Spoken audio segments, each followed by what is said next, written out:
माझ्या बॉयफ्रेंडला मेसेज का केला असा प्रश्न मी नाही विचारत आहे. दोन मुलींनी एकमेकांना हा प्रश्न विचारला आणि त्याच्यानंतर तुफान राडा झाला. ही बातमी जी आहे ती फार इंटरेस्टिंग आहे आणि म्हणूनच ही बातमी सांगण्यासाठी मी तुमच्यासमोर आलो आहे. बातमी नेमकी कुठली आहे, काय घडलं आहे, कुठे घडलं आहे, कुणासोबत घडलं आहे, कसं कसं घडलं आहे आणि त्याच्यानंतर पुढे काय काय झालं आहे हे सगळं सांगण्यासाठी मी तुमच्यासमोर आलेलो आहे. ही जी घटना आहे ती येते समोर पुण्यातनं. पुण्याला आपण विद्येचं माहेरघर म्हणतो खरं, पण तिकडनं हल्ली गेल्या काही वर्षांमध्ये किंवा दिवसांमध्ये ज्या पद्धतीच्या घडामोडी आणि ज्या घटना आपल्याला समोर येताना बघायला मिळतात त्या फारच इंटरेस्टिंग आहेत आणि म्हणूनच ही घटना मला देखील सांगावीशी वाटली. नेमकी घटना काय आहे आणि नेमकं काय घडलं आहे ते व्यवस्थित समजून घेऊया. पहिलं तर काय झालं आहे, दोन मुलींचे गट होते आणि ते दोन मुलींचे गट जे आहेत ते एकमेकांसोबत भांडत होते. हे भांडत असतानाचा व्हिडिओ जो आहे तो तुफान व्हायरल झाला. तर व्हिडिओ काढणारे जे होते असे अनेक लोक आपण बघतो की मारामारी सुरू झाली, भांडणं सुरू झाली, दोन माणसं एकमेकांचे गळे पकडताना दिसू लागली की लोकांचे कॅमेरा लगेच सुरू होतात आणि लोक व्हिडिओ काढायला लागतात. भांडणं थांबवण्यापेक्षा सध्या लोकांना हेच जास्त महत्त्वाचं वाटतं, नाही का? पण हे भांडण जे आहे दोन मुलींमध्ये सुरू असलेलं, दोन मुलींमध्ये नाही तर दोन मुलींच्या गटांमध्ये सुरू असलेलं हे जे भांडण आहे हे फार टोकाला गेलं होतं. फार भयानक पद्धतीने दोन मुलींचे गट भांडत होते. ते कुठे भांडत होते ते नंतर मी तुम्हाला पुढे सांगतोच. पण त्याचा एक व्हिडिओ व्हायरल झाला. व्हिडिओ व्हायरल झाल्यानंतर तिथल्या स्थानिक पोलिसांना विचारणा करण्यात आली की नेमकं हे सगळं प्रकरण काय आणि काय. मग ते व्हिडिओ बघितले गेले प्रॉपरली. तर त्या व्हिडिओमध्ये असलेला जो आवाज आहे, ज्या पद्धतीने मुलींचे ते दोन गट भांडतायत त्यावरनं हे सगळं प्रकरण उघडकीस आलं, ज्याचा उल्लेख मी अगदी या व्हिडिओच्या सुरुवातीला केला. तर झालं असं की येरवड्यामध्ये एक शाळा आहे आणि त्या शाळेच्या परिसरामध्ये रात्री 10:30 वाजण्याच्या सुमारास हा सगळा प्रकार घडल्याचं कळतंय. नेमकं काय झालं तर दोन मुलींचे जे गट होते त्या दोन मुलींच्या गटांमध्ये झाला राडा, भांडण झालं. भांडण कशावरनं झालं तर कुठल्या तरी एका गटातल्या मुलीचं असं म्हणणं होतं की दुसऱ्या गटातल्या मुलीने तिच्या बॉयफ्रेंडला मेसेज केला आणि तो मेसेज त्या दुसऱ्या गटातल्या कुठल्या तरी एका मुलीने केलेला होता. याचा राग तिला आला म्हणून त्या दोघांमध्ये भांडणं सुरू झाली आणि ही भांडणं इतकी विकोपाला गेली की लिटरली हाय व्होल्टेज राडा तिथे बघायला मिळाला. म्हणजे केस एकमेकांचे ओढणं, गळे धरणं, एकमेकांना मारामारी करणं, इथपर्यंत हा सगळा प्रकार गेला.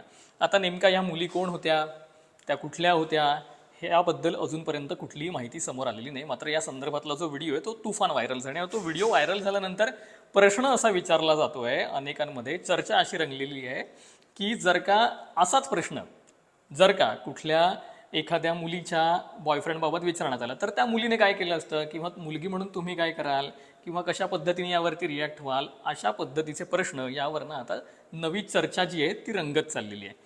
सोबतच एक महत्त्वाचा प्रश्न जो उपस्थित केला जातोय तो म्हणजे हा की रात्री 10:30 वाजण्याच्या सुमारास एका शाळेच्या आवाराच्या बाहेर येरवाड्यामध्ये हा सगळा राडा होतो. म्हणजे इतक्या रात्री हा सगळा राडा होणं म्हणजे नेमकं काय दर्शवतं हे देखील थोडंसं विचार करायला लावणार आहे. त्यामुळे हा राडा जो आहे तो राडा ज्या पद्धतीने झाला तिथे कशा पद्धतीची अर्वाच्य भाषा वापरण्यात आली त्याचा व्हिडिओ तर मी तुम्हाला दाखवू शकत नाही, पण त्याचा ऑडिओ जो आहे तो जरा तुम्ही एकदा शांतपणे ऐका.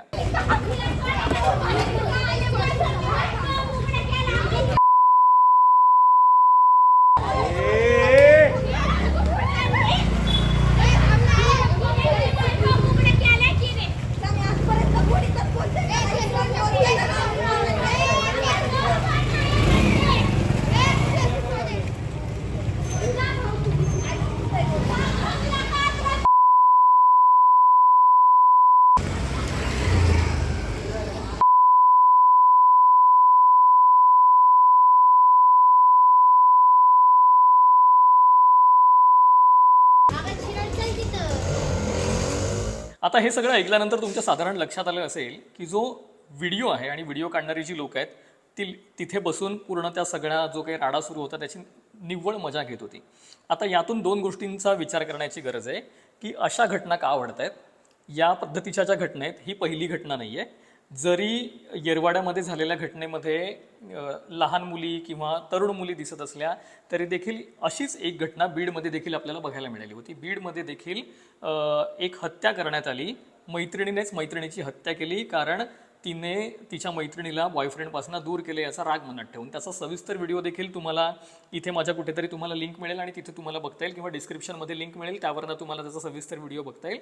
पण अशी घटना पुण्यातली ही पहिली नाही आहे. गेल्या 2 दिवसांमधल्या या फार महत्त्वाच्या घटना समोर आलेल्या आहेत आणि नातेसंबंध का बिकट होत आहेत तर त्याचं एक कारण जे पुण्यातल्या घटनेवरनं आपल्याला सामान्यपणे पाहायला मिळतं ते म्हणजे मेसेज पाहणं, एकमेकांना मेसेज करणं, व्हर्च्युअली गोष्टी होणं, या सगळ्या व्हर्च्युअली गोष्टींमधनं भांडणं होणं, या सगळ्याचे प्रकार वाढले आहेत का, हा प्रश्न या निमित्ताने उपस्थित होतो. आणि त्याहीपेक्षा व्हर्च्युअल गोष्टींवरनं लोकांमध्ये असलेला जो संवाद आहे आणि लोकांमध्ये असलेली जी भांडणं आहेत ती वाढत चालली आहेत का, हा देखील महत्त्वाचा मुद्दा या निमित्ताने उपस्थित होतो. याच्या पलीकडे जाऊन आणखीन एक प्रश्न आणि आणखीन एक मुद्दा जो मला तुम्हाला सगळ्यांना विचारायचा आहे तो म्हणजे हा, की ज्या पद्धतीची हाणामारी, मारामारी, भांडणं आपल्याला आत्ता या शाळेच्या आवाराच्या बाहेर बघायला मिळाली आणि ज्या पद्धतीच्या घटना गेल्या काही काळामध्ये वाढलेल्या आहेत शाळेच्या बाहेर होत असलेला, तर हे नेमकं आत्ताच होत आहे, मोबाईल आल्यामुळे हे आता समोर येऊ लागलं आहे, की याच्या आधीही होत होतं, फक्त ते समोर येत नव्हतं आणि आधी अशा पद्धतीच्या हाणामाऱ्या, मारामाऱ्या, एकमेकांसोबत हमरीतुमरी आणि दोन टोळ्यांमध्ये एकमेकांसोबत स्पर्धात्मक संघर्ष करणं, असे सगळे प्रकार व्हायचे पण फक्त कळायचे नाहीत. आता ते कळू लागलेत मोबाईलमुळे. हा असा एक फरक यामध्ये बनलेला आहे का, याच्याबद्दल तुम्हाला काय वाटतं, कमेंट करून नक्की सांगा.